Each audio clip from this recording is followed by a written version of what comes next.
Union. But why is this on the agenda now? Well, the Uzbek government is in the process of adopting a new criminal code. Now, this is a government that says it's liberalising and reforming. However, that criminalisation of same-sex relations between men remains in the criminal code. It has not been decriminalised, and so people would still face a prison term if they engaged in same-sex relations and were caught. So this is not new, but it has put the issue firmly on the agenda. And is it the assault on this blogger that kind of, has thrown the debate back into the public sphere? Is that what, heightens people's awareness? No, I mean, on the contrary, yeah, I mean, of course, people are debating the attack on this blogger who's been promoting LGBT rights.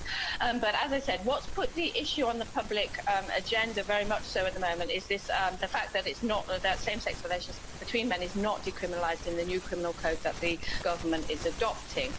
This has sparked really fierce debates on social media. Now, it has to be said that homophobic attitudes are very prevalent among Uzbek society, and that a lot of people have come out in favour of retaining this provision in the criminal code. But of course, liberals and the LGBT community has been angered that a government that says it's reforming, that says it's a liberalising government, has not taken the step of decriminalising these relations. And this has turned violent last weekend. This debate, this fierce debate on social media ended up on the streets last weekend when a mob, basically, some of them carrying knives and some of them shouting Allahu Akbar, the Islamic exhortation, took to the streets in Tashkent, the capital, and later in the day they also attacked a blogger who was known for promoting LGBT rights, and he ended up in hospital. And Joanna, you mentioned social media, that the debate is rife there. I understand a media freedoms group called the Public Foundation for Support and Development of the Mass Media has actually told journalists not to cover LGBT issues. Is that self-censorship, or is it somehow that they're actually getting direct pressure from the government? Well, you're absolutely right that there has been an intervention from an influential figure named Kamil Alamjonov, who's a former government official who now heads a foundation that's stated aim is to support the media. Now, to tell you how close this foundation is to the government, his colleague in a senior role there is the president's daughter, Saida Mirziyoyeva. Now, Kamil Alamjonov made an intervention saying that, suggesting that in order not to inflame the situation, journalists and bloggers should refrain from covering the issue of LGBT, the issue generally, their rights or things surrounding that topic. And that's quite an extraordinary intervention from an organisation that purports to support the media.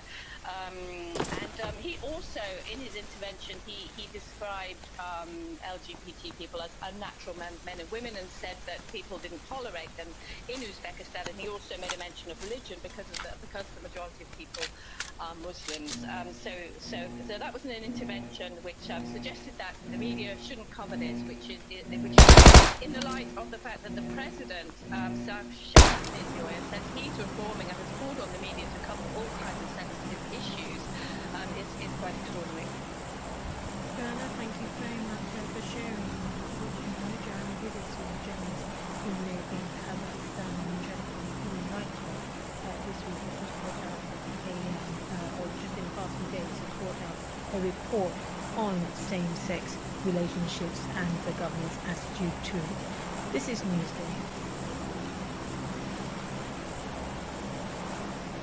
This is the BBC World Service, with Alan Dean sharing one woman's compelling account of the pandemic year.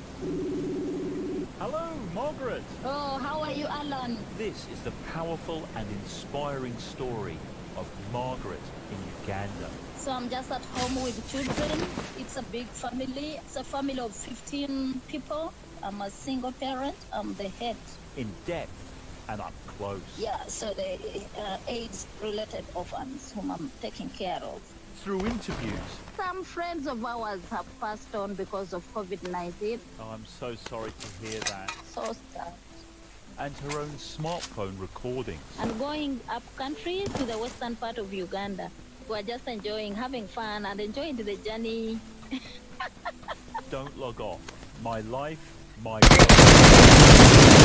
And 19 GMT.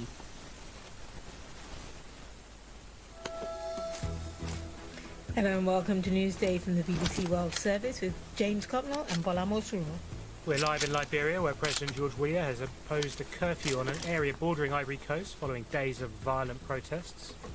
We'll also get the latest from an attempted coup on Wednesday. And our correspondent reports from Minneapolis, where the George Floyd trial is underway. First, this news. BBC News with Neil Nunes. A court in Hong Kong has found 7 leading pro-democracy campaigners guilty of taking part in an unauthorized protest 2 years ago. They include the media tycoon Jimmy Lai and the veteran politician Martin Lee. 2 others had already pleaded guilty. An international aid group says more than 40 children have been killed in Myanmar in the 2 months since the military coup. Save the Children said they died during the military's clampdown on protests. President Biden has put forward a $2 trillion plan to upgrade American infrastructure. He described it as a once-in-a-generation investment that would put the U.S. in a position to win the global war with China. The head of the World Trade Organization has told the manufacturers of coronavirus vaccines they should make enough doses for the whole world or give their research to developing countries. Dr. Nkosi Okonjo-Iweala said that pharmaceutical companies should copy AstraZeneca, which has allowed India's Serum Institute to manufacture its vaccine at cost price. Officials in the U.S. state of California say 4 people, including a child, have been shot dead at an office building in Orange County. A suspect is in hospital after being shot by police. The leaders of Hungary and Poland are due to meet the head of Italy's right-wing League Party to consider a new political alliance in the European Parliament. The discussions will be hosted by the Hungarian Prime Minister Viktor Orbán in Budapest. The son of the British author and former spy John le Carré says his father became an Irish citizen at the end of his life because he was so angry about Brexit. Nick Harkaway said his father began to explore his Irish roots in the aftermath of the vote to leave the European Union. That's the latest BBC News.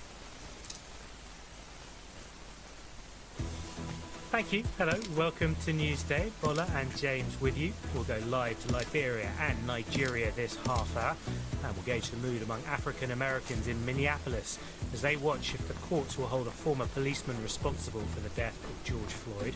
Sports news coming up as ever. James Gregg filling us in on another night of World Cup qualifiers. You might want to cover your ears if you're a Germany supporter. Any thoughts? We'd love to hear them. Our text line is +44 77 86 20 50 85.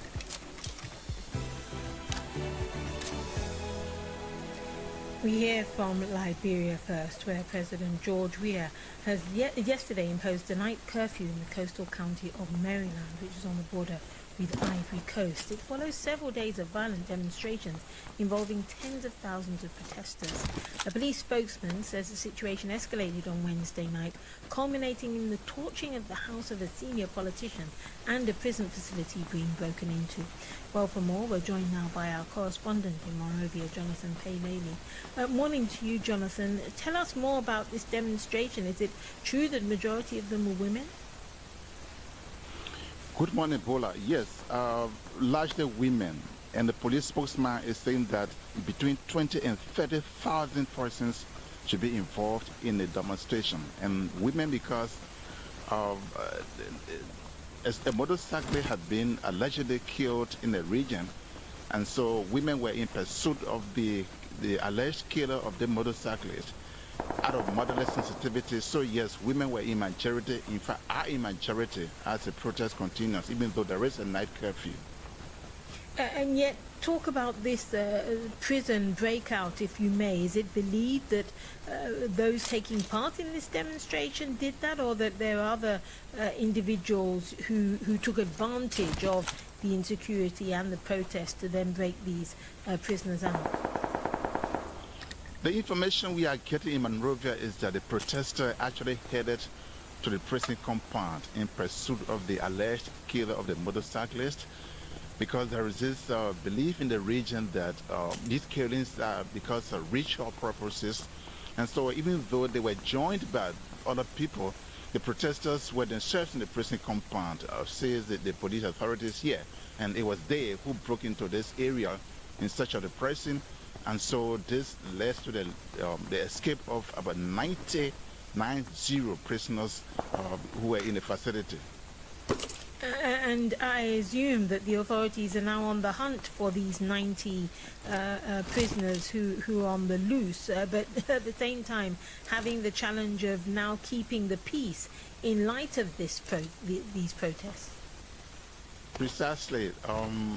There is a hunt for the escapees, and getting them in that forested region will be a challenge.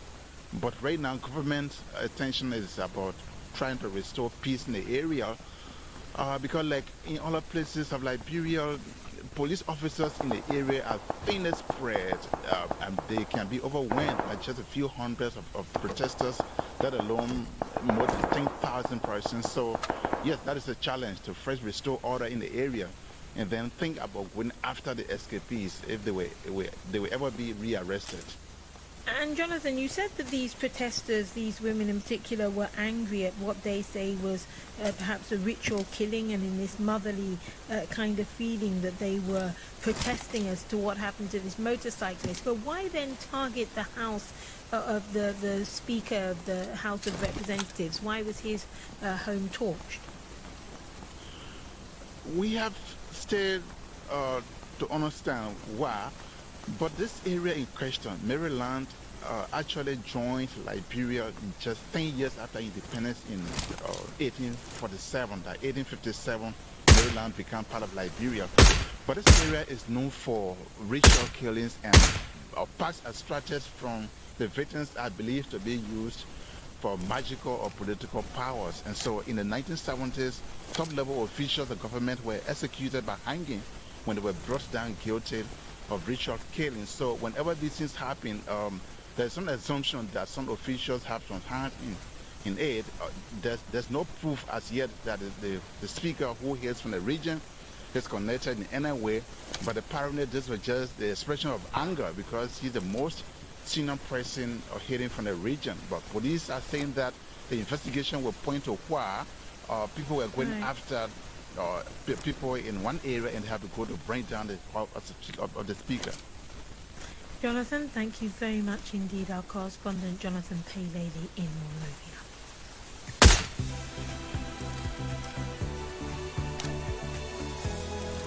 We're going to stay in West Africa, and if you're listening to Newsday yesterday, you will have heard the breaking news of heavy gunfire near the presidency in Niamey, the capital of Niger. The government later said its forces had thwarted an attempted coup. It came just a couple of days before the historic inauguration of Mohamed Bazoum. He won the recent presidential elections. It will be the first democratic transfer of power in the country. I've been speaking to Andrew Lebovich, Policy Fellow at the European Council on Foreign Relations, who specialises in the North Africa and Sahel region. We know that there was heavy gunfire last night around the presidency. In Niamey, we know that several people have been arrested, and also, I believe, still looking for the person who's been named as the leader of this attempt. So we know that there was what Nigerian authorities are calling an attempted coup against the government, but beyond that, there's still quite a bit that we don't know, and hopefully more information will come out in the next couple of days about the nature of this attempt, what the motivation might have been behind it, and then who the other purported coup plotters were. Lots of the reporting about this have had attempted coup in heavily inverted commas. That is to say, there are suspicions, in some quarters at least, that this may not be a real attempted coup. Well, so this has happened in a particularly complicated domestic context in Niger, where there's been persistent claims since the elections late last year of voter fraud, and the opposition, led by Mohamed Usman, has staged a number of protests, and there was actually a protest scheduled for today that was canceled by the government, or that was not allowed by the government, on behalf of Usman. And so there have been, I think, accusations and suspicions circulating since the first reports of violence in Niger that this perhaps was, as you said, not a real coup attempt, that this was somehow manipulated by the government. Again, we don't know that. There's far too little information to make any judgments for the moment, but certainly among many people in Niger, there's a feeling that perhaps something suspicious has happened around the reports of this coup attempt. The timing is difficult, isn't it? Just a couple of days before a new president is to be sworn in, something that was meant to signpost what the authorities see as a very democratic handover of power, something to show off to the world. Certainly the context is very complicated. As you said, this was meant to be a democratic handover in a country that's experienced 4 military coups in its history and other attempted coups. So yes, this is certainly meant to be a kind of smooth handover of power that hasn't quite been as smooth as the authorities intended. And also in a country that has been a reliable counterterrorism partner for the international community, and one where, in a quite unstable region, has been a country that the international community has relied on to remain politically stable. It comes in a, I suppose one could say, deteriorating security context in the country. Certainly, and in the region beyond that, but the last several months have seen quite significant incidents of violence against civilians carried out by militant groups, and it's cast the Nigerian security efforts in a much more negative light. The fact that the government has been unable to tamp down this insecurity, and in fact that groups like the Islamic State in the Greater Sahara, so the local affiliate of the Islamic State, has been able to operate in these areas in significant parts of the border areas with Mali and also with Burkina Faso, has certainly shown the ongoing weaknesses of the Nigerian security response. And again, in a context where the international community sees the Nigerian government as much more capable and much more willing to tackle insecurity than other regional countries. The thoughts of Andrew Lebovich from the European Council of Foreign Relations. We head to neighbouring Nigeria now, where 3 policemen have been killed in an attack on the former governor of the Central Bank of Nigeria, Professor Charles Soludo. The attack was at a campaign rally organised by the former Apex Bank governor, who's contesting for the governorship position of his native Anambra state in the southeast of the country. Well, for more, let's speak now to our correspondent in Abuja, Chris Ewoko. About this attack, what exactly happened, and how did it lead to the killing of these 3 policemen? The attack, Bola, happened on Wednesday evening at about 5 p.m. at a community known as the Swofia in Agwata local government area of Anambra State. It was a gathering of some youths and residents of the community to have an interaction. Governor of the CBN, who is also contesting for the position of the gubernatorial seat of Anambra State. An election is coming up in November, and so he's been who's going around the state. When the attack happened, the attackers stormed the venue of the rally and opened fire. In the process, 3 policemen were gunned down.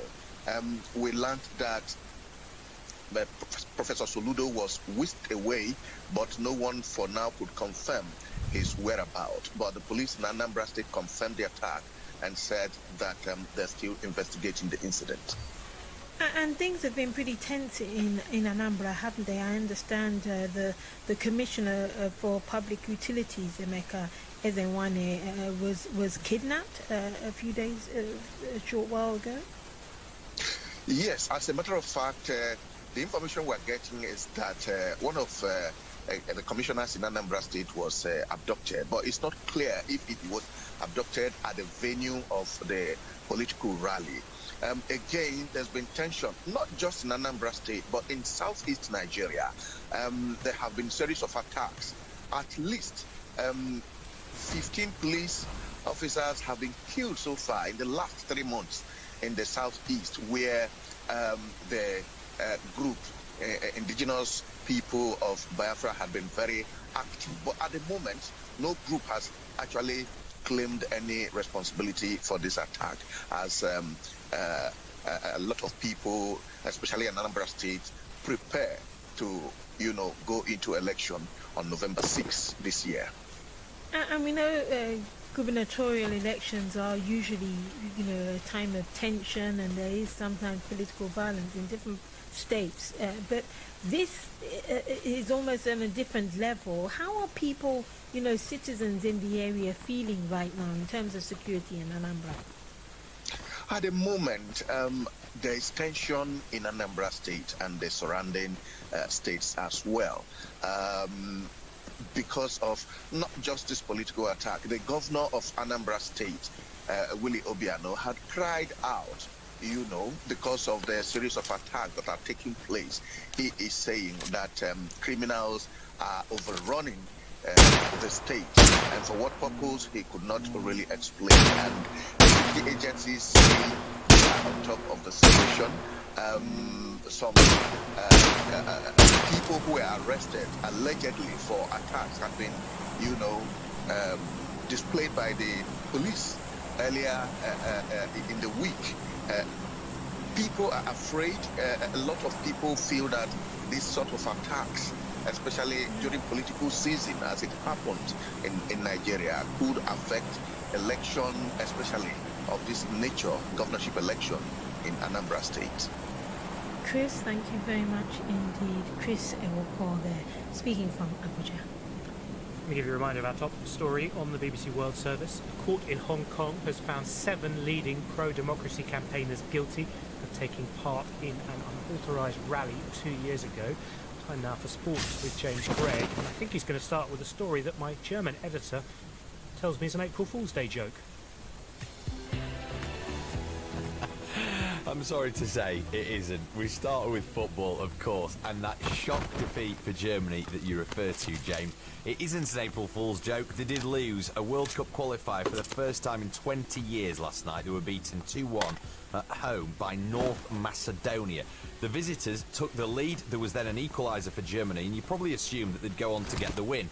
But 5 minutes from time, the North Macedonians got a winner through Elif Elmaz, and it sealed a famous victory for them. German football journalist Rafa Honigstein reckoned that it also spelled trouble for their head coach Jogi Löw, who's set to leave his role after the European Championships this summer.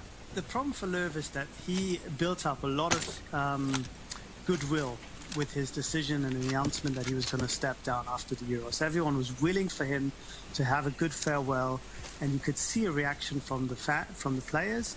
In the first game against Iceland, they played really well. You could see the reaction in the media, where there's a lot of positivity towards Löw. And now with this performance and this result, everything is back to where we were after the 6-0 defeat by Spain. Now it's going to be 2 months of, is Löw still the right guy? Why is the team so tired? Where is the inspiration? Where's the creativity? They were so abject tonight. Northern Macedonia had more shots on goal than Germany.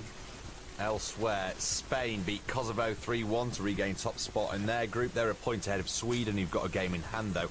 Italy won 2-0 in Lithuania. That maintains their perfect start. Antoine Griezmann scored the only goal of the game as the world champions France only could beat Bosnia-Herzegovina a goal to 0. That takes them 4 points clear at the top of their group. No problems for them. And England beat Poland 2-1 at Wembley to maintain their winning start. Right, Africa Cup of Nations qualifiers. Yeah, I know they finished the other day, but the match between Sierra Leone and Benin didn't take place on Tuesday. Now, CAF has announced that the match is postponed to June. The Sierra Leone Football Association has appealed the decision. Benin say it's sabotage about some positive COVID tests that affected that game. Our man on the ground in Freetown is Mohamed Fajabari, and he can give us some more details. I visited the Benin team at their hotel last night. There was tension there, as the Benin officials refused their infected players to be subjected to isolation and quarantine by the Sierra Leonean authority. But the entire Benin delegation, have left the hotel this afternoon for the airport with the 5 players isolated in a different vehicle. CAF had said yesterday that it will look into the matter, and today, CAF has taken the decision that the match will take place in the next FIFA international window in June. It's an incredible story, that one. You can read about it on the BBC Sport Africa pages. And a loss as well for the LA Lakers in the NBA, continuing to struggle without LeBron James, who, of course, has still got another month out with injury. More sport online as ever at bbc.com/sport. Thank you, James Gregg.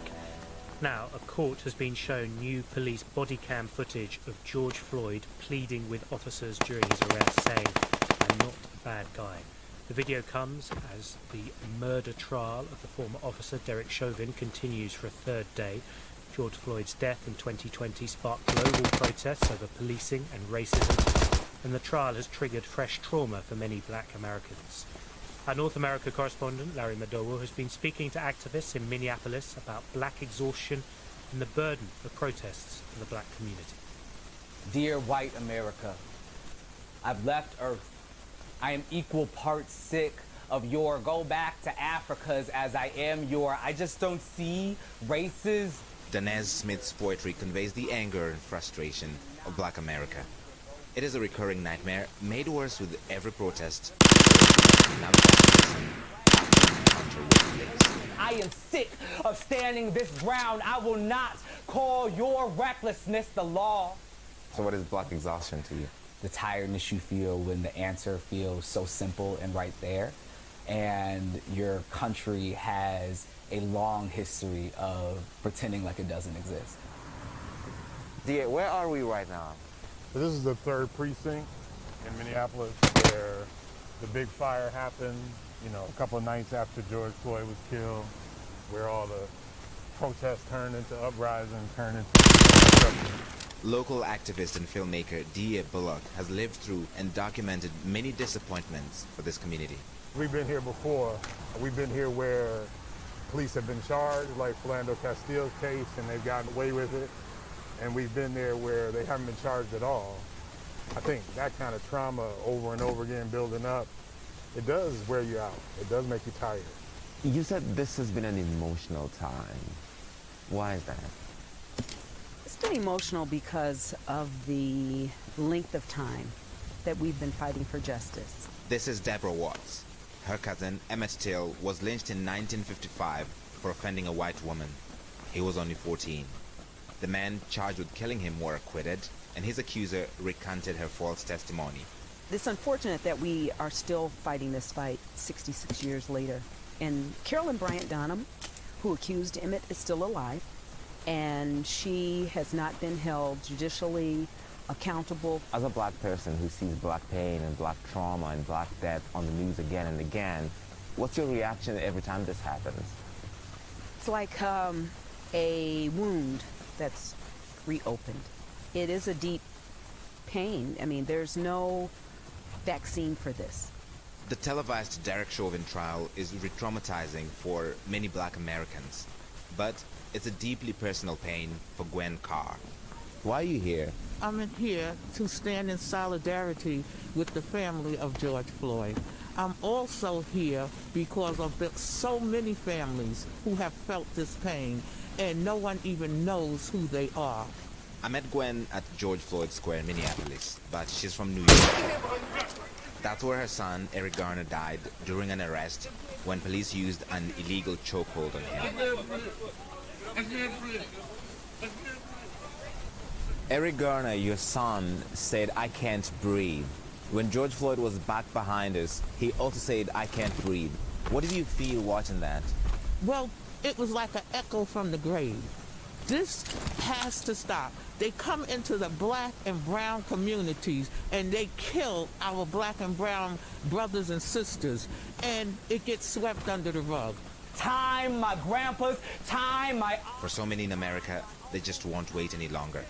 And Danez Smith is speaking to that. How much time do you want for this progress?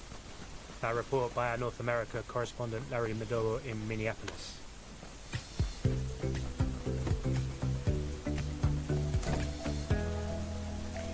Now, although COVID is still raging in many parts of the world, some industrial activities are witnessing a swift rebound. Oil drilling in the United States has resumed with methane pollution from the largest oil fields soaring back to pre-pandemic levels. That's according to environmental monitoring reports. And all this might undermine industry pledges to crack down on emissions of this super potent greenhouse gas. Well, earlier I spoke to Deborah Gordon, who's a senior fellow at the Rocky Mountain Institute, a think tank in the United States, to look into the climate pledges of the US fossil fuel industry. Methane, which is where this was reported in Texas, is an oil and gas region. Methane comes from, in large measure, from landfills as well, but that would not be these reports. But one of the big problems has been through the pandemic, there have been a lot of bankruptcies and acquisitions, and it's hard to know how much maintenance was done during the pandemic. So I think part of this, of what we're seeing has happened in the Permian, has been coming out of a very difficult period for this industry. And tell us a bit more about this methane, why this could be so dangerous. Gosh, I would say the last generation dealing with climate change has been squarely about carbon dioxide. Everyone's talked about CO2, and it's really in the last year or two, I would say, even though the scientists have known this for a very long time, that there are short-lived climate pollutants. They're way more powerful than CO2, but they're not as long-lived. So methane, when it's first emitted, is 120 times more powerful than CO2. So if you think of like CO2 being a blanket on the planet, you know, warming and being one blanket, methane, when it comes out, is like 120 blankets. Given that, what can the fossil fuel industry, because we're talking about, as you say, an extractive gas like from coal, from oil, what can be done by the fossil fuel industry, if anything, to kind of mitigate this? Often when they leak methane, they don't even know, because it's odorless and invisible, and the satellites will really help a lot with that, because they'll start to spot the methane from space. I guess there were some who assumed that during the pandemic, as with other industries, that there may be some way that organizations could clean up their acts, especially given that when Joe Biden came into office, he swiftly introduced climate change measures that included methane, so already the danger was known. Yes, and you know, to be fair, methane is the main component of natural gas. So natural gas is made up of about 95% methane. So when you leak gas, and this can leak at the production site, it can leak in the processing plant, it can leak from platforms, it can leak in your own house, you know, from your furnace. So basically when gas leaks, it's leaking methane. And so, of course, the industry knew that they didn't have airtight systems. You know, these systems were not always so perfectly closed. And when they did leak, they leaked methane. But I do think that the awareness of the public and policymakers, scientists are now forcing the industry to pay attention. The fact that methane, you know, these systems have to be trued up, they have to be improved, you can't flare, you have to make sure that your flares are very efficient when you do flare. Tanks leak, you need to make sure that you have the right systems that are recovering the vapor, so the tanks just pump out the methane when they sit and, you know, when they hold the liquid. So these are the things that the industry can do. And I think this is all solvable, actually. I know you mentioned monitoring from space. How exactly do you measure and monitor? There have been a host of these Earth satellites that are monitoring a lot of things. The Earth's breathing, basically, you know, what's going on with CO2, with methane. They've been up for quite some time, and they're getting better. They're getting to the point where different satellites are being put up that measure methane in different ways. So some of them will measure broad swaths of the Earth, and we'll go over them once a day. Others can fine-tune, almost like you're looking through a camera lens, and you can look right at a piece of equipment. Some of them are government satellites, some of them are private sector satellites. It's becoming an ecosystem of these satellites up there that it's just going to be a lot easier to decipher what's going on and monitor it. And she's Deborah Gordon, a senior fellow at the Rocky Mountain Institute based in the United States. This is Newsday.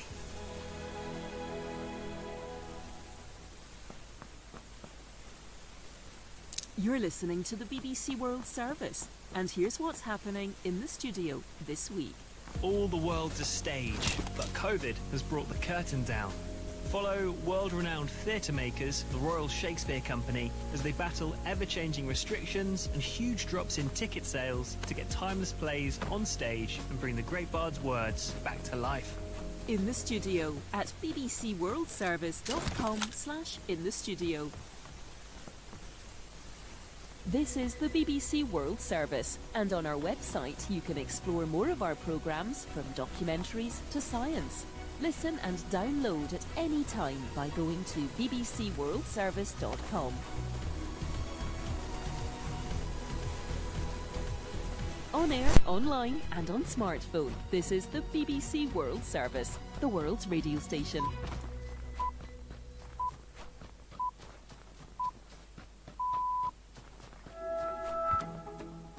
It's 7 o'clock in London. Hello and welcome to Newsday on the BBC with Bola Mosru and James Copney. Our top story today, the courts in Hong Kong find a number of pro-democracy activists guilty of unauthorised assembly.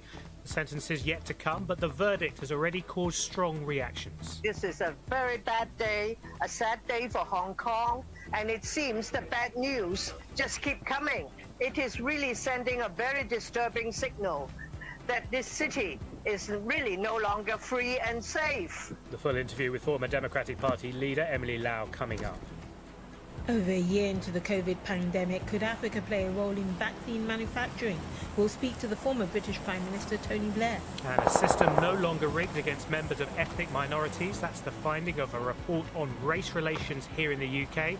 It's provoked some pretty strong responses. First, the world news. Hello, I'm Neil Nunes with the BBC News. 7 leading pro-democracy campaigners in Hong Kong have been convicted of unlawful assembly relating to huge demonstrations 2 years ago. 2 others had pleaded guilty. Stephen MacDonald has this report. In August 2019, a massive crowd gathered in Hong Kong's Victoria Park to protest against a proposed move to allow extradition to mainland Chinese courts. As the number of demonstrators swelled, they spread into nearby streets and then began to march in what police said was an illegal gathering. 7 prominent activists have been found guilty of taking part, including 82-year-old barrister Martin Lee, media tycoon Jimmy Lai, and opposition politician Leung Kok-hong. Facing a maximum of 5 years imprisonment, they'll be sentenced in 2 weeks, and some have also been charged under the draconian new state security. 2 months after the military coup in Myanmar, an international aid group says more than 40 children are among those killed during the military's violent response to protests. Save the Children described it as a nightmare. The dead include a 7-year-old girl killed in her father's arms at home. Another was a 13-year-old boy reportedly shot in the head as he ran from the security forces. President Biden has set out a $2 trillion plan to boost the U.S. economy by upgrading the country's crumbling infrastructure and tackling climate change. He said it would create millions of jobs and put the U.S. in a position to win the global competition with China. Some Republicans have already criticized the plan. More from Peter Bowes. $2.3 trillion is a daunting amount of money, and it would involve raising taxes on American corporations from 21% to 28%. And when any president talks about increasing taxes, they know that they're going to have a fight on their hands to get it through Congress. And given the incredibly thin working majorities that the Democrats have, it's going to be a huge challenge, especially in the Senate. Republicans have criticized this plan as a recipe for stagnation.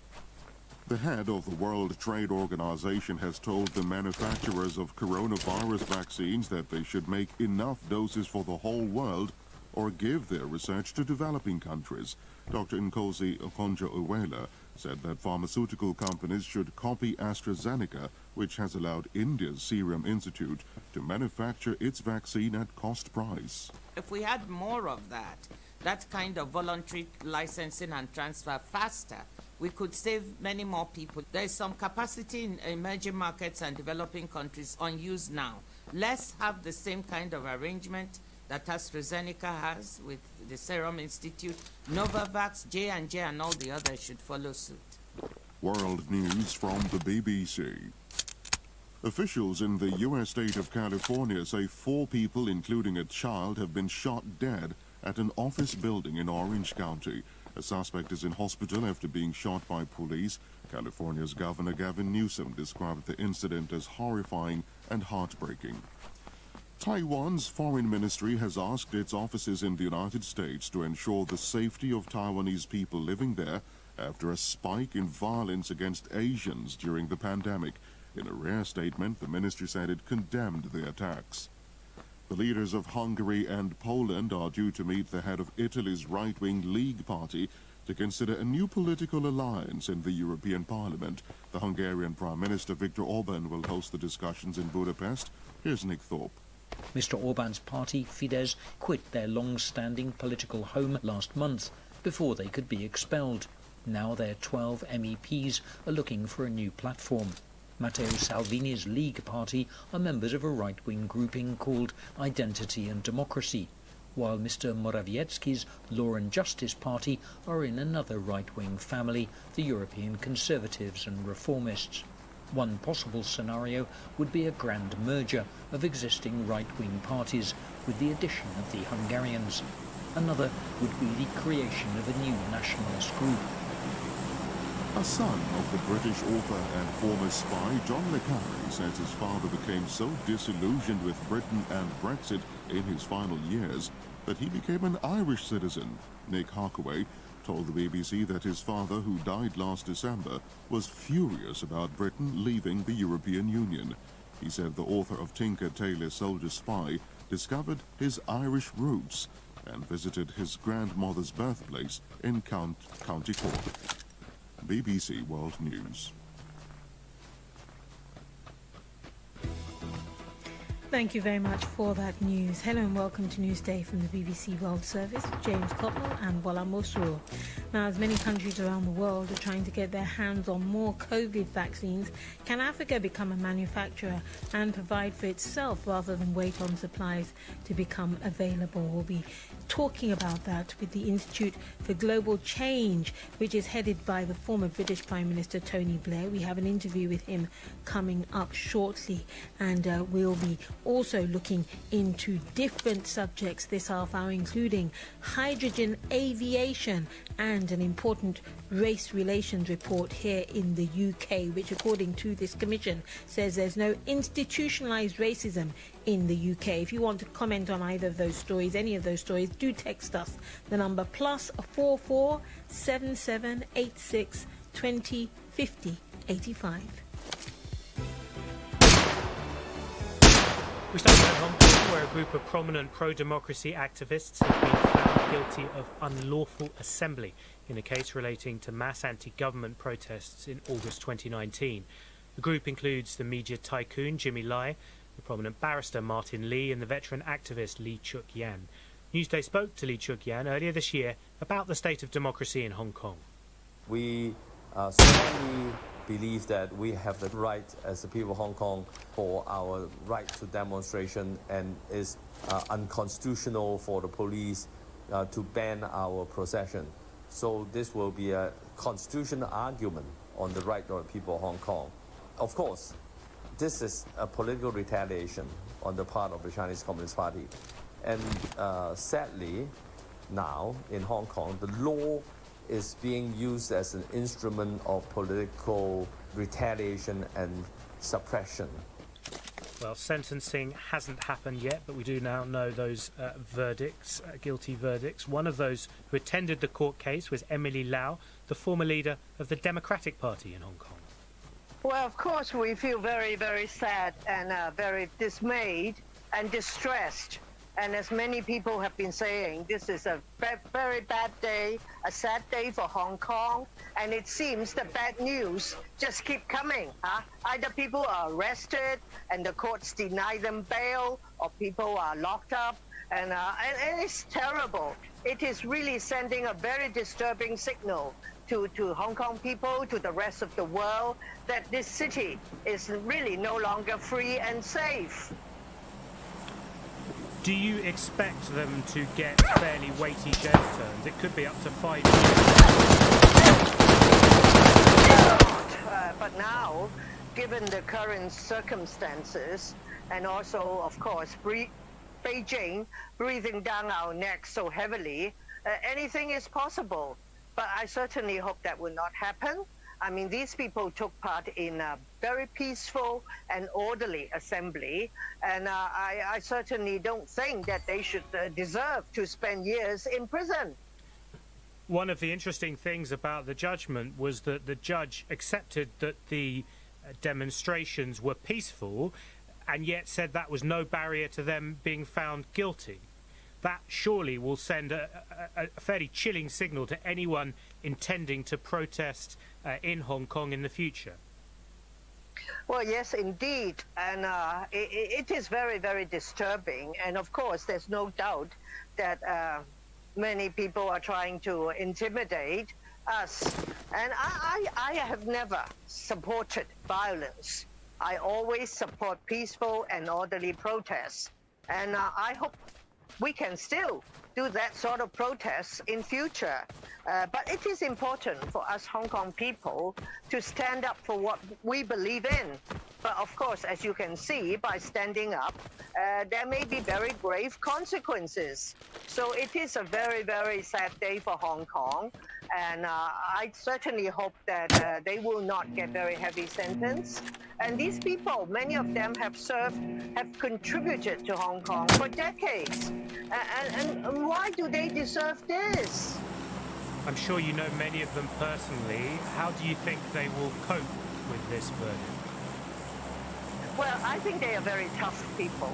They are very, very strong, very resolute, and very determined people. Determined to fight for Hong Kong, to fight for our principles. Hong Kong has never had democracy, of course, thanks to the British, and after 97 to the Chinese. We've never had democracy, but we enjoy freedoms, the rule of law, and personal safety. And now it seems all that is also being swept away, and it is very, very sad indeed. The thoughts of Emily Lau, former leader of the Democratic Party in Hong Kong.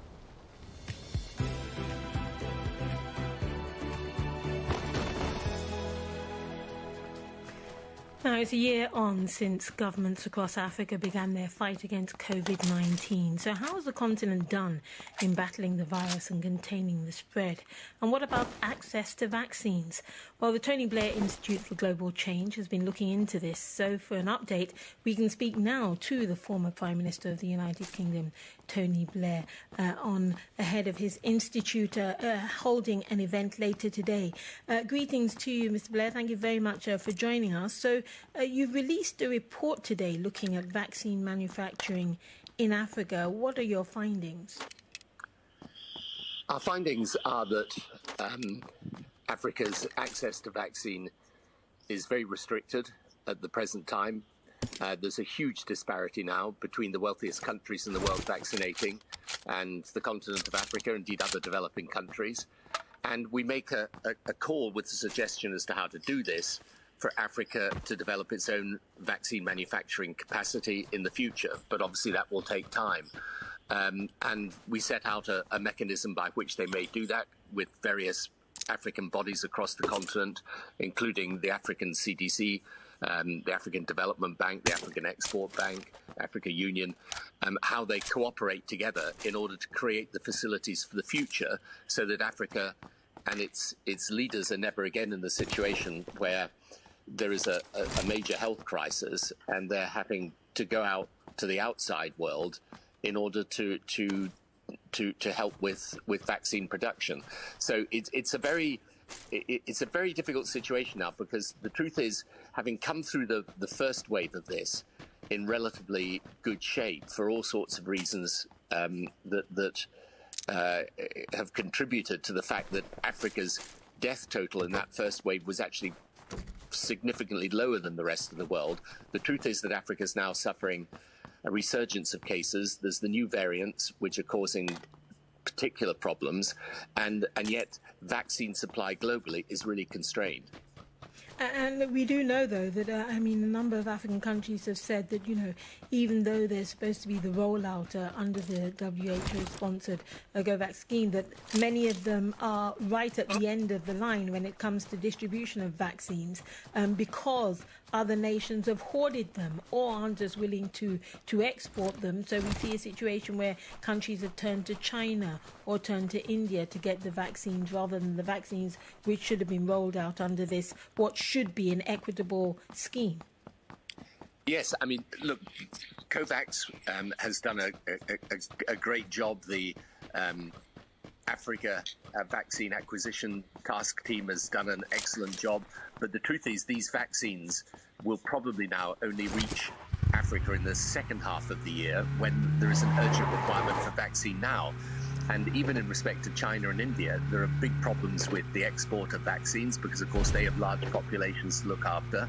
And what's really happened worldwide is that the new variants have caused a resurgence of the disease, and therefore what people thought was the ability to vaccinate through the course of 2021, through the course of the year after 2022, all of that really has collapsed. We now know there's an urgent need for vaccination because you either have mass vaccination or effectively mass lockdown. And of course, for African countries, it's just not an option to lock down their economy. So many of the people are employed in the informal sector. The damage it would do, not just to the economy, but to the treatment of other diseases, is too great. So really what to resolve it short term by ensuring that vaccine supplies is absolutely essential that this happens, and then long term that Africa gets its own vaccine manufacturing capability. But the other thing if I can just pick you up on that point, because in a way you're preaching to the converted, because African nations know this already. These are discussions which have been ongoing on the continent even before the global pandemic, the coronavirus pandemic. There is already an African vaccine manufacturing initiative which was set up a few years ago with that very aim of how to prepare for future pandemics. There are also 10 African manufacturing or 10 countries which I believe can manufacture vaccines in some capacity at the moment, including Egypt, Morocco, South Africa, and Senegal. And there are recent reports from South African team of committees in South Africa which said that they do have the capacity to provide manufacture of vaccines. So what are you saying that is new? Why should they listen to the Tony Blair Institute? What we're saying that is different is this. First of all, that capacity you've just outlined, yes, it exists, but it exists on nothing like the scale you need to deal with a global pandemic like this. So the vaccine capacity you're talking about in countries like Senegal or Egypt, it's not of a scale that allows you to deal with this crisis. So there's a need to increase dramatically the plans that people already have. This is a wholly new situation, and you could have variants of the disease circulating for some time. Africa cannot be in the situation it's in now, which is basically trying to go around the world. So there's the scale, and then there's the urgency. And vaccine to Africa now as possible. But the other thing that is really important to emphasize is that it's in the interest of the entire world that Africa gets access to vaccine much faster than is presently being considered. So I think our ambition should be to get vaccine to the whole of Africa during 2021. And the reason for that is not just to help African countries, it's because for those wealthy countries, if the disease is circulating anywhere, it potentially circulates everywhere, and the longer new variants are rising, and you just got to report. Sorry, I was just...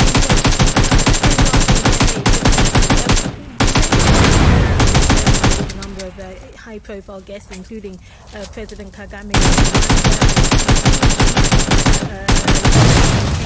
Dr. Nkengasong, and also the new WTO chief, who will also be in attendance, Dr. Okonjo-Iweala. What are you hoping to hear from them? What do you hope they will be telling the rest of the world from the African perspective? That it's in your interest to deal with this problem. Because the point I was going to go on to make was that the variants are still, they're still gestating.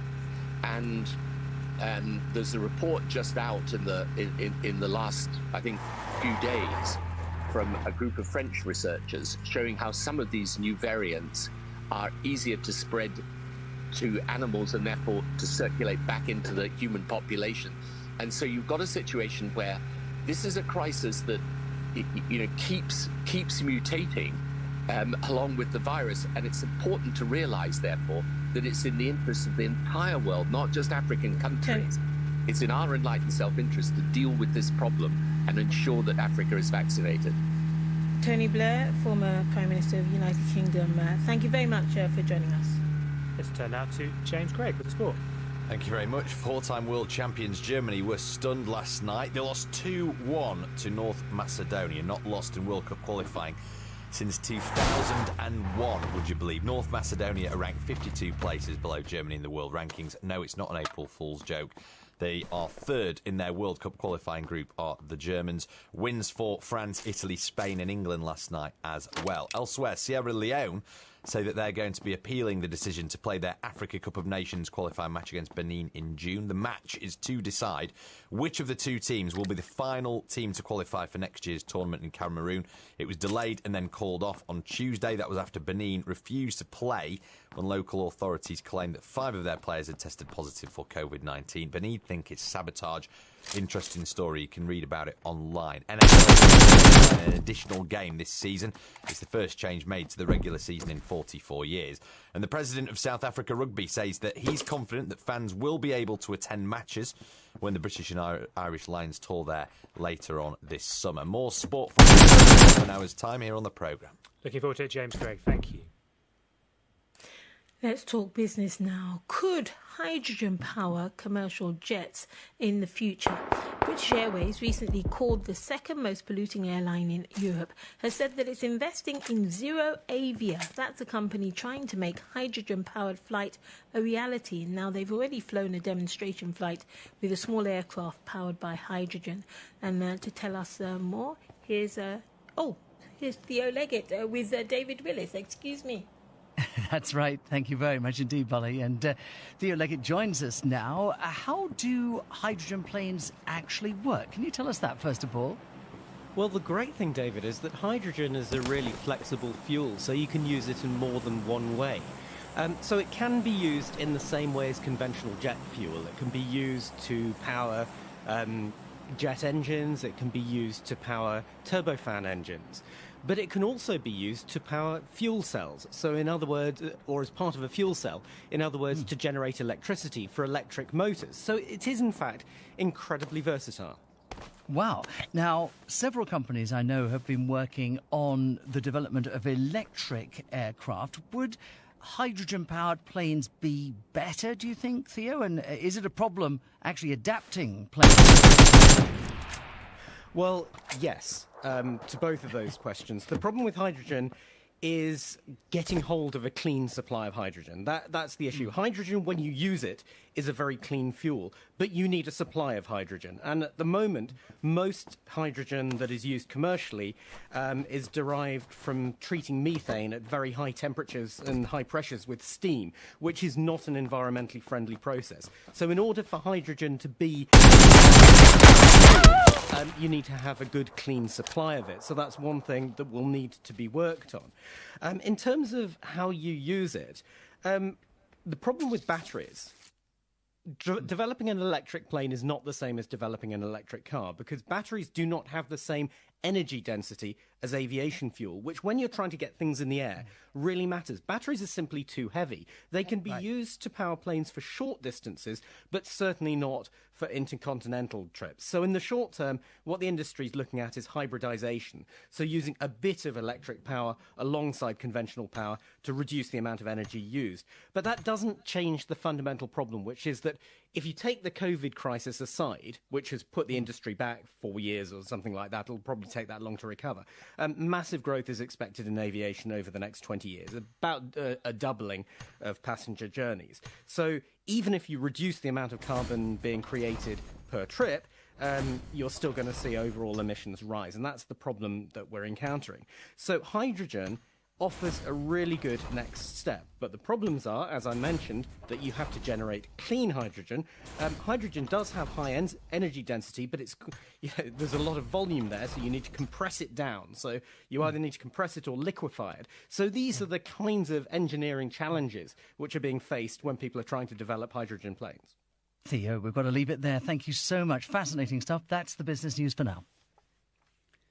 David, thank you. Now, here in Britain, a report from the government's Commission on Race and Ethnic Disparities says the UK no longer has a system rigged against people from ethnic minorities.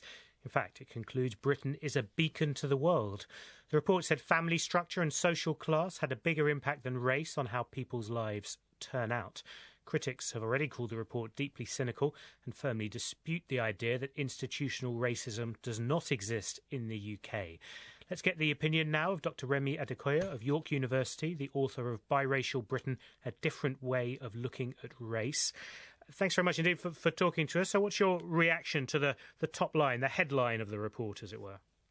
So big picture, I think the report provides a wealth of data and analysis regarding racial disparities in Britain in many spheres of life, ranging from education to health. And so from this point of view, it's an incredibly useful document for people like me who study and write about issues revolving around race. However, I would have liked to see stronger recommendations in the sphere of a concentrated effort towards flattening the economic hierarchies in Britain that I believe help perpetuate the racial hierarchies in Britain. And on this count, I would say I felt slightly underwhelmed reading the report's specific recommendations. And the report does say it tried to avoid overambitious targets and recommendations. Personally, I think it tried slightly too hard in this sphere. Right. What would you have liked to have seen? What would have been a fairer reflection? So there's two things really which we all need to be able to have a decent life. That's health, and there's many things we need. Two major things we need. Health, that's number one. And so it's very good that the report decided to establish an office for health disparities to try and level up healthcare outcomes in the UK. That's excellent. But the other thing we need aside health is wealth. And when it comes to wealth disparities in the UK, there are huge racial disparities. So the median white household is worth roughly £314,000, whereas the median black African household is worth about £34,000. Now, where does this wealth come from? In the UK, wealth usually comes from property. And the reason why those wealth levels are so much higher in white British households than in, for instance, black African British households is because of the lack of property among the latter. And so I would have liked to see some kind of hand, some kind of help, some kind of assistance, whatever you want to call it, towards bringing more people into the housing ladder from ethnic minority communities, because 63% of white Britons live in their own homes. This figure drops to 40% for ethnic minorities, and of course, within the ethnic minority group, there are variations there, so it drops to as low as 20% for black African households. So these are the kinds of specific, big picture, sort of, big recommendations I would have liked to see personally. Another statistic or line brought up by campaigners is that on average, white working class boys who did not go to university still ended up earning more than many black graduates. How can you put that down to anything other than institutional racism? It's difficult to say. I didn't focus on that specific part of the report, so I don't want to just, comment. It's a huge report, and there's a lot there. Like I say, there's a lot of data there, and so, if that is the case, then then it's of course questionable, and we have to ask why. There's no doubt about that. Give us the context, though, now, because those who complain about the report say that politics come into it, that those involved in commissioning and to an extent writing the report simply were never prepared to accept the idea of institutional racism in the UK. I don't want to impute bad intentions to anybody. And look, there's always going to be politics in anything that involves any government. So if the Labour government had commissioned a report and found its own experts, invited a group of experts who had written a report, then probably we'd be having, we'd be listening to criticism from conservative right-wing commentators today that, it's rubbish, etc., etc. A conservative government happened to commission this report, and so we're hearing criticism, from Labour and from many people on the left. That's to be expected. I don't think, but I don't want to get into the politics of this because, that's not what really matters, I think, to most people. I think what really matters to most people is, okay, what are the specific recommendations coming out of this report? Is anything practical going to come out of it? And as you say, you felt more could have been done there. That's Dr. Remi Adekoya of York University. This is Newsday. This is the BBC World Service, where Harriet Gilbert brings us the next World Book Club. Sometimes, on mild summer nights, he would spread a blanket somewhere on a freshly mown meadow, lie on his back, and look up at the starry sky. Then he would think about his future, which extended infinitely before him, precisely because he expected nothing of it. Robert Zaythaler joins me to talk about his novel A Whole Life. I like to keep it simple, and a simple life is a full life. Every moment on this earth is something special, a very special little sensation. Set in the Austrian Alps, it's the story of key moments in the life of Andreas. His childhood, marriage, tragedy, fighting in the Second World War, old age, and death. If something is powerful, you've got to write it. If you are afraid, you shouldn't write. World Book Club with Robert Zaythaler, Saturday at 11 GMT.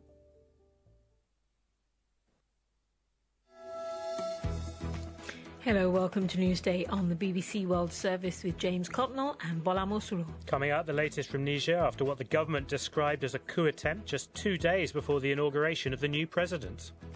We've reaction from Ivory Coast after the acquittal of former leader Laurent Gbagbo at the International Criminal Court. And what role should the countries most hit by climate change play in decision-making about fighting climate change? After this news. BBC News with Neil Nunes. A court in Hong Kong has found 7 leading pro-democracy campaigners guilty of taking part in an unauthorized protest 2 years ago. They include the media tycoon Jimmy Lai and the veteran politician Martin Lee. 2 others had already pleaded guilty. An international aid group says more than 40 children have been killed in Myanmar in the 2 months since the military coup. Save the Children said they died during the military's clampdown on protests. President Biden has put forward a $2 trillion plan to upgrade American infrastructure. He described it as a once-in-a-generation investment that would put the U.S. in a position to win the global competition with China. The head of the World Trade Organization says manufacturers of coronavirus vaccines should make enough doses for the whole world or give their research to developing countries. Dr. Nkosi Okonjo-Iweala said pharmaceutical companies should copy AstraZeneca, which has allowed India's Serum Institute to manufacture its vaccine at cost price. Officials in the U.S. state of California say 4 people, including a child, have been shot dead at an office building in Orange County. A suspect is in hospital after being shot by police. The leaders of Hungary and Poland are due to meet the head of Italy's right-wing League Party to consider a new political alliance in the European Parliament. The discussions will be hosted by the Hungarian Prime Minister Viktor Orbán in Budapest. The son of the British author and former spy John le Carré says his father became an Irish citizen at the end of his life because he was so angry about Brexit. Nick Harkaway said his father began to explore his Irish roots after the vote to leave the European Union. That's the latest BBC News. Thank you, Neil, for that news update. Hello, everybody. Welcome to Newsday. Bola and James with you. Niger, Ivory Coast and Nigeria are among our destinations this next half hour. Also, Germany slumping to a shock defeat against North Macedonia as the standout result from last night's World Cup qualifiers. More on that and the rest of the games from James Gregg in our sports news a bit later.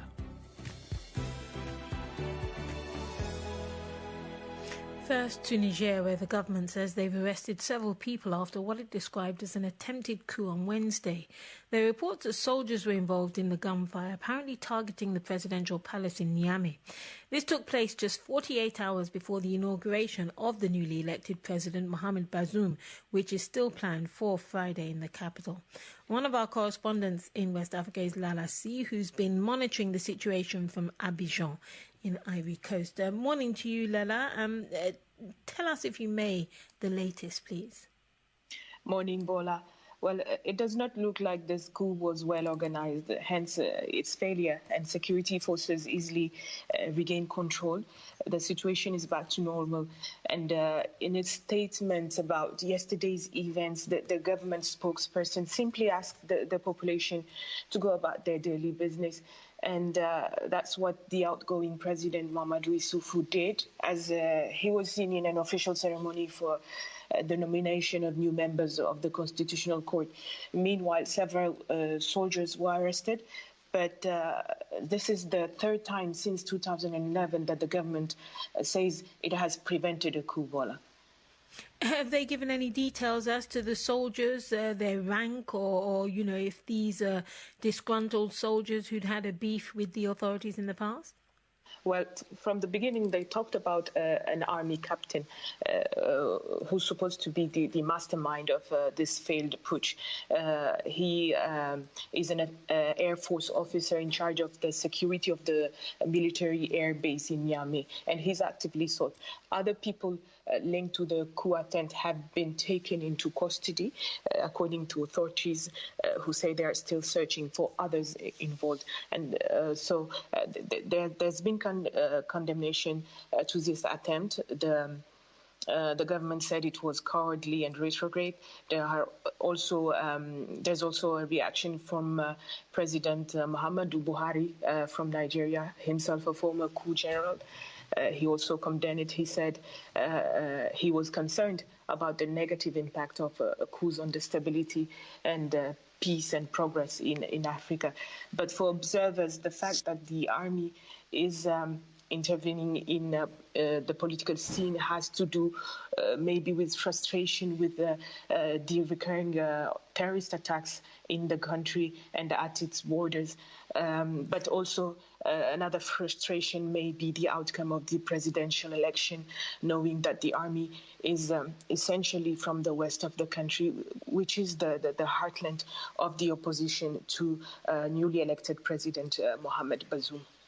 The fact that this is a nation, though, as you've intimated, that is going through insecurity in various parts of the country at the moment, though, must be cause for worry if an attempted coup is being attempted by the army at such a period of instability. What are people making of this? What have you been hearing? Well, as you mentioned, this coup comes ahead the newly elected president's inauguration. Mohamed Bazoum is very close to the outgoing president, Mohamed Issoufou. But he's still going to be sworn in tomorrow, despite his controversial election for some Nigerians. So there's been protests called by the opposition to denounce his election. But in Niamey and in the regions of the country, many think that the announcement of this failed coup is a way for the new government to restrain demonstrations called by the opposition and maybe allow arrests to somehow avoid a post-election crisis situation in Niger. Lala, thank you very much indeed. Our correspondent Lala C, they're giving reaction of Nigerian people in Niger to that attempted coup, which the government said they put down yesterday. Now, there were scenes of celebration in The Hague on Wednesday among supporters of the former president of Ivory Coast, Laurent Gbagbo, when his acquittal was upheld by the International Criminal Court. It feels great. It feels great to be here today and experience this day as Freedom's Day. These two massive leaders going home will just bring a kind of relief into the country. Do not forget that these people have millions of followers. So getting them into our country will be one added value in the process of reconciliation. And the too many talks about Laurent Gbagbo, of course, and also his co-accused, Charles Blé Goudet. Mr. Gbagbo had been charged with crimes against humanity in connection with post-electoral violence in Côte d'Ivoire a decade or so ago. He was the first head of state to stand trial at the ICC. Well, Liane de Bassompierre is a journalist based in Abidjan and joins us now. Good morning to you. I'm wondering about the reaction in Abidjan. I'm assuming cheers in Yopougon, where broadly they like Mr. Gbagbo, and people muttering into their beer or their soft drinks in Bobo, where they don't. Yeah, it's been quite a lot of excitement, especially as you mentioned in Yopougon, where that is a Gbagbo stronghold. And in fact, it's been gearing up for the last few weeks. They've been anticipating his homecoming. It's not yet clear when exactly he will be coming back to Ivory Coast, but they are definitely gearing up. Also, with the his party's recent election win in the legislative elections, taking the municipality of Yopougon as well, after they participated in elections for the first time since he left The Hague in 2010. Do we know under what conditions he'll come back? Because he had his own problems with the Ivorian justice system, quite separate to the ICC case. So what President Alassane Ouattara has been saying repeatedly when asked about the Gbagbo situation, he said, let the process follow its full course and then we will negotiate. So it could still mean quite some time before he comes back. We do know that he has received his 2 passports, which he's allowed, his diplomatic passport and his ordinary passport. So he is technically allowed to come back, but that negotiation process with President Alassane Ouattara still needs to take place. There's been no reaction from government as yet, but as you rightly said as well, that in parallel to the process at The Hague, he's been convicted and sentenced in absentia in an Ivorian court for looting the local branch of the West African Central Bank. Whether those charges or that conviction will be upheld when he comes back remains to be seen. His wife, Simone Gbagbo, was given amnesty some years ago, as well as many other political prisoners. So President Alassane Ouattara could extend that same amnesty to him, which his supporters will be looking for. Many of them have said that they feel that they haven't been part of the process of reconciliation, and Mr. Gbagbo coming back to Ivory Coast and then going into prison locally would just set that process back a few steps even more. Yeah, and I'm wondering about if and when he does return. Had that happened 7-8 years ago, let's say, I could imagine it would have been a source of real tension, but my sense is that many Ivorians have moved on a bit from that they really feel that they need to turn a page on the struggles of the past. Definitely, and we've seen that in the most recent elections. While there was some violence around the presidential elections across the country, in the legislative elections that we had at the beginning of March, we really saw that people want to follow the democratic process. They want to participate. They don't want to see the violence that surrounds elections, and that really that anticipation of violence that people feel. There was really, I feel, in the last few months, people have been feeling, they don't want to feel that anxiety. They just want the political process to follow its course, have the results, and then move on to something else. They don't want to go back to that kind of violence. And Mr. Gbagbo is 75 years old now. Whether he'll be able to get that same kind of, getting people into the streets in support of him again, it remains to be seen. But as you rightly said, people really want to just turn the page on this and move on to other things. Leon de Bassompierre talking to us live from Abidjan in Côte d'Ivoire.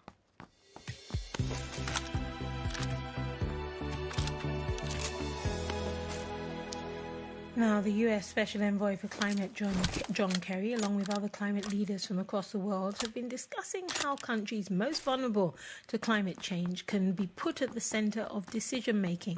Well, among those taking part in the Net Zero Summit has been Yetunde Fadeyi, who's a prize-winning environmentalist based in Nigeria, and we can speak to her now. Good morning to you, Yetunde. Thanks very much for joining us. Now, first of all, before we go into what you've been discussing at the summit, can you describe the 2 organisations you are part of? Because I understand one of them is Vector, which is involved in portable power stations, and also another one, Reese Africa. What do these organisations do in terms of climate change, please?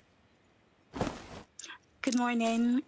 Thank you for the opportunity. So I'll just quickly shed light on Race Africa. Race Africa is a non-governmental organization that enables renewable energy access by solar installations to rural and marginalized areas that have never had access to electricity.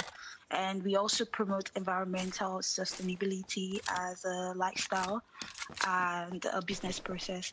Now back to Vector Energy. There is a market validation that people cannot actually get access to power anywhere, everywhere, at any time.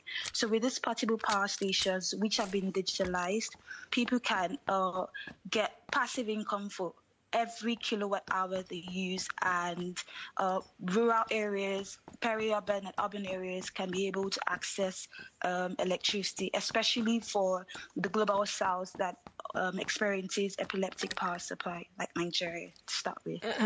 And not just Nigeria. I mean, across the continent, we have, what do they call it? Some people call it load shedding. Some people call it power cuts. But this is a perennial problem across the continent. So how did you put this at the forefront? Because this is something that hits people at the grassroots.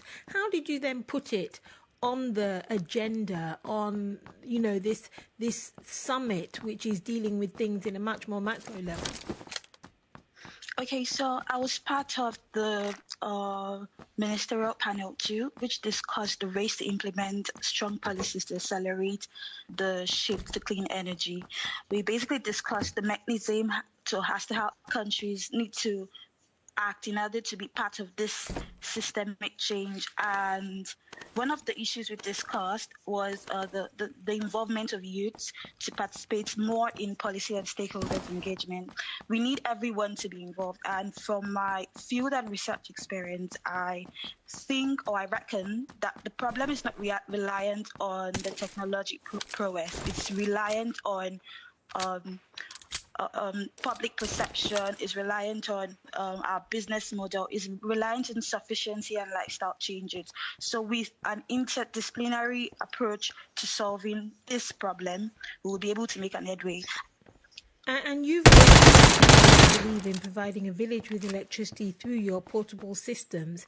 Is this the kind of thing that you're hoping a summit like this will kind of boost your projects or even get funding for, for other people to speak to Nigeria's government or other investors in order to promote your systems?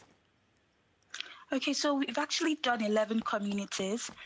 The reason why we focused on this most vulnerable communities is because they do not have economic ability to install mini grids or even get grid-connected electricity. And this has happened as a result of severe rural-urban migration. People have moved from those places to either Europe or other countries or even Lagos, and that's why Lagos is getting overpopulated. Now, as regarding funding and installation of solar electricity for these rural areas, I think it's something that should be at the forefront, because if not, there will be like an energy appetite where people just have access to wood fuel or just small solar lights, and the rich have access to energy that they can use to do creative purposes apart from just household use. Yes. Yetunde, thank you very much for joining us this morning. Yetunde Fadeyi, who is behind Vector and Reese in Nigeria. News on the BBC World Service, just after 15 minutes to the hour. Let's get the sports with James Gregg. Thank you very much. Going to finish the sport on today's programme with a chat to Ng Onyi, who's one of two female players, snooker players that is, to become a professional with a tour card to the main tour. She's based in Hong Kong and she's delighted to be a trailblazer for her sport. Oh, this is absolutely a dream come true, because especially I totally didn't expect this coming. Especially after last year, quite quiet, without much traveling and practicing for me, because all the soccer clubs are closed, and even our sports institute are closed as well. So now I have a 2 years tour card, and where I can really tune myself in. So hopefully the borders can open in time after the summer, so I can learn and get the most out of this remarkable opportunity. You were one of very few young girls who were playing snooker growing up. What's it been like now, since you've obviously, reached the top of the world rankings before and got this tour card? Have you noticed more girls getting into snooker? What's it like in Hong Kong at the moment for that? Yes, there are around 8 ladies in our squad, elite athletes, and there are more secondary schools, they have the snooker tables in their school to let their students to play when in their lessons. And there are some, is it called inter-school tournaments? Yeah, So the student can represent their school to play the snooker tournaments as well. Wow. So there are more and more young girls and boys getting into the sports now. You know, with this tour card, obviously you've not been able to play much competitive snooker because of the COVID pandemic. For yourself and Rianne, who's also got a card as well, how does that feel? Because the men have been playing on the tour for this whole time, but for yourself and Rianne, who have obviously just got your tour cards, you've not been able to play any competitive snooker, so it's probably really bad timing, isn't it? I know it's great timing in the sense that it's great that you've got women who are now playing on the World Snooker Tour, but it's a real shame that you've not been able to have a big run of tournaments prior to playing, isn't it? Yeah, you can say that, and we're all waiting for the tournaments coming so we can play into the tournaments. But I think this year will be after the summer. Maybe there are some tournaments coming up as well. And you know, when I received the news from my coach about the tour card, I was cooking in the kitchen, and then I almost burned my dinner. And then after a while, Rianne messaged me, and he said he was driving and almost crashed. Oh wow! And what was for dinner, if you don't mind me asking? What were you trying to cook at the time? Just minced pork with some rice. It's quite difficult to burn that, so you must have been really surprised. That's great. What are your aims then when you do eventually manage to start playing on the tour? What are your hopes? I played in the World Championship qualifiers a few times before when I had the wild card, and travel all the way for just one matches, and it's quite difficult. And also like the venue is new and everything is new for me, like the atmosphere, the venue, and playing with the professional players. So it's quite difficult for me at that time. I was very nervous and struggling a lot. But after a few times when I play the professional players in the exhibition, I get more used to the atmosphere. And also, I think the more I play, I will be able to play my game more. So hopefully this time I have 2 years time to enter tournament, so I can improve myself and get the most out of it. We've spoken about Marco. Have you had many messages or any just text messages or tweets or anything off some of the other male players? Because for them, it's a new experience for them as well. Marco told me, John Hagan said congratulations as well. And I think they're quite, I think they're also looking forward to, there are 2 girls playing in the main tour. I think it's a quite new experience for them as well, maybe. Of course, so, can't wait to have a game with them. Well, I wish you all the best. Thank you so much for talking to the BBC. It's really great of you. Thank you. Thanks for having me. That's an honour there. So cool that you're going to be mixed up with the men on the World Snooker Tour. More sport online at bbc.com/sport. Thanks, Greg. Thank you. Now, we've also turned athlete after this global burger of this 24-year-old wife. She was clear last summer. Nicole was 8 months pregnant. Nicole's newborn baby son, medics, also died. The cause of her death remains unknown. Her husband was given his first broadcast interview since her death. BBC's choice included Facebook. Audience members who may not know, could you tell us who Nicole was and what she was best known for? So like you said, she was a social media influencer, and she would usually post videos on how to do things like her hair, she would post outfit hauls, holiday vlogs, as well as dance videos with her husband, global blogger, many of which went viral. They were always on my Instagram Explore page, for example. And the months before her death, she chronicled her pregnancy, giving people an insight into things like how she took her family, her gender reveal, and also the downsides of pregnancies. We spoke to her husband, global blogger, who had this to say about her. She showed me some kind of thing that, like, no matter what you're going through, we're one. and you're okay. Do you know what I'm saying? Even though I had the biggest problems, it was never a problem. You know when you got problems and you're not thinking about the problems because you know that someone is there to make sure they're all alright. And she made sure all my problems was alright. You know, so like, say the best thing is her love. You know, her love is strong. So, what do we know about what happened? Well, we know that Nicole was 8 months pregnant, and her son was born, but he also died the same day. The family shared a photo with us of the baby's hand, which was taken shortly before he passed away. At this moment in time, an official inquiry hasn't been conducted. The pandemic, as well as other things, has made the process a lot slower than usual. The family are unable to share details around the circumstances of their deaths, as they say they're currently going through legal proceedings. Bogo says he still has flashbacks of that night.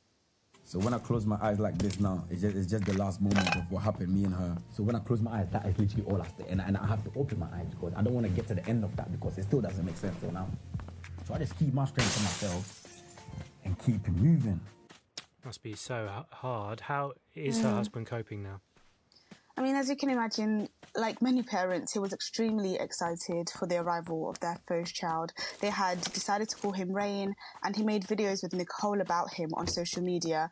He told us that he's had a wave of public support and told us people reaching out to him and, you know, sending him prayers has really helped. One of the biggest outlets for coping with grief has been creating music. Anything I feel now, I just express on music. So since the 11th of July, I've been expressing myself through music. So my EP is called The Pain, but when you listen to it, you're not going to hear any pain. I'm going to take people from that. Let's start dancing. We're not dancing because I've lost my wife and son, but we're dancing because, you know, there's a better rain, you know. Global Boga, and thank you very much to Joyce.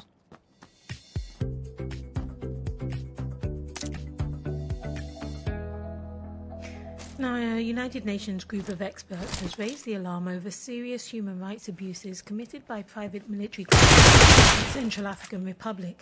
In a new report, the group says they've received and continue to receive reports that military private companies are operating jointly with the Central African Armed Forces and, in some cases, with the United Nations peacekeepers.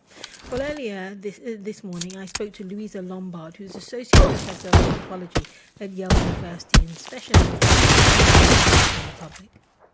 Well, these are allegations that anybody who has been following what's been going on in Central African Republic, especially for the last few months, is quite familiar with. Other organizations have already been sounding the alarm. Amnesty International, Doctors Without Borders have called attention to the increasingly repressive tactics of the Central African government, cracking down both on armed groups in the country, but also on civilians and citizens who they see as being too close to those armed groups. So it's a very troubling set of developments. Have they specified in their report what groups of private militia or from what nation they believe these forces have come from? I ask because there are a number of people who've been sent there that aren't part of the UN forces, such as Russia, for instance, who've sent mercenaries. Have they been specific?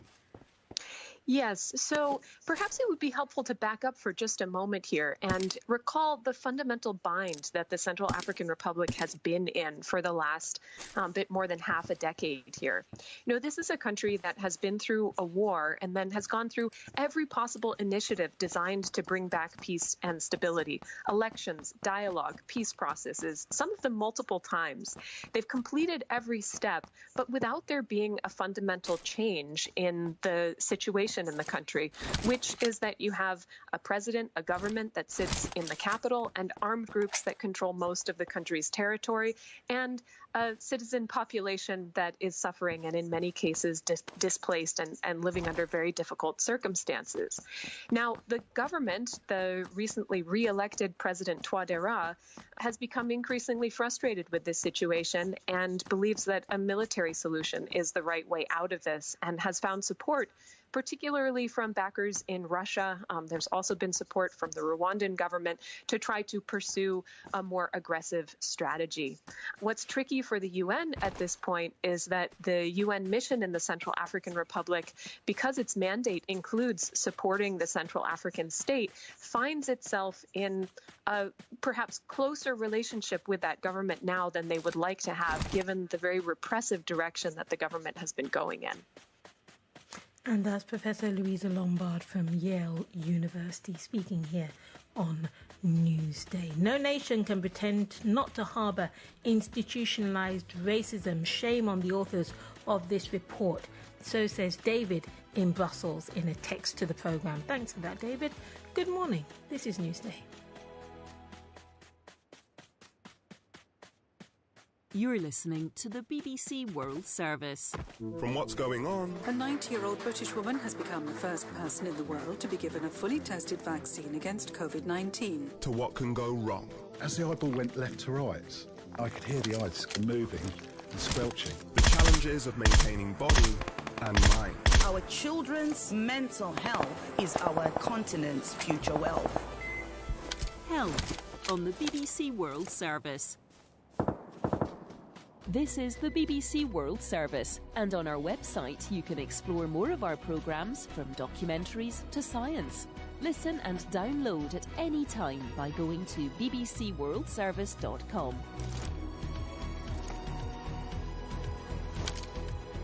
On air, online and on smartphone, this is the BBC World Service, the world's radio station.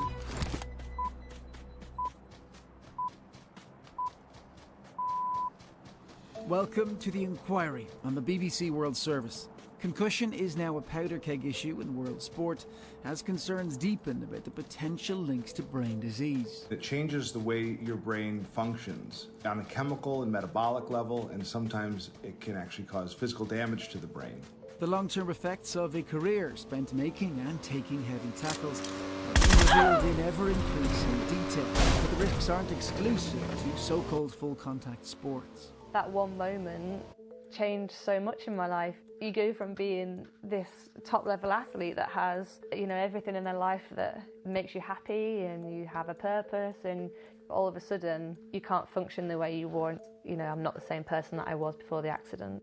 Whilst other sports simply turn a blind eye. So, we're asking, how will the concussion issue affect the future of sport? The inquiry starts after the news. Hello, I'm Justine.